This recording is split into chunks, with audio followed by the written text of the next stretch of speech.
So, maayong gabi guys. Ako si Mariah Kelly Again. Mo-apply og scholarship for grade 9 level. So, mo na akong nanay ug tatay. Tapos akong tay lagi na. Tatay. Uy, sawa diya. Tatay lagi daw. So, pobre kayo mi guys. So, mapil ko og scholar.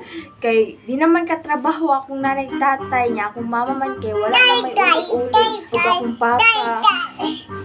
Ayun lang. Tapos, kanang, wait lang. Gusto kayo na ko muskwila guys, pero kanang wala lang ni kwarta. O tapos akong nanay day sa una guys kay burikat, di ba nay? Burikat ang tatay.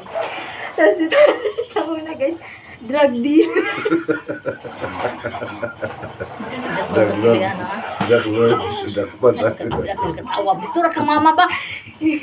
So, mga guys, mapil ko kay wala may trabaho ako nanay tatay karon guys. Tapos wala sila kahumag-smila guys kay drug lord na akong tatay sa una guys. So, kung nanay kay burikat, di ba na? So, mao ni guys, kanang napamigibuhay na niya guys. Alam mo. So, mga wala. Tapos, dili lang ni burikat akong nanay sa una guys. Kuan po ni siya guys, kanang amang. Sanya lang. Tapos, mao na guys. So, ka-appeal ko guys. Unta hatagan, ma-appeal ko sa scholarship ng 15K, ay 50K. So, unta, ma-appeal ko kay, dili pa manggod ka, akong nanay tatay katrabaho kay, kanang, tiguang na sila guys. Tapos, wala po sila nakahumag-skwila kay, akong nanay sa una kay burikat, tapos akong tatay kay drug dealer.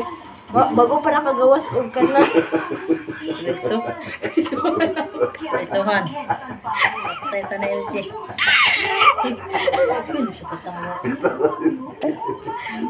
So, mao na to guys. Bye. Unta, ma-appeal ko sa scholarship.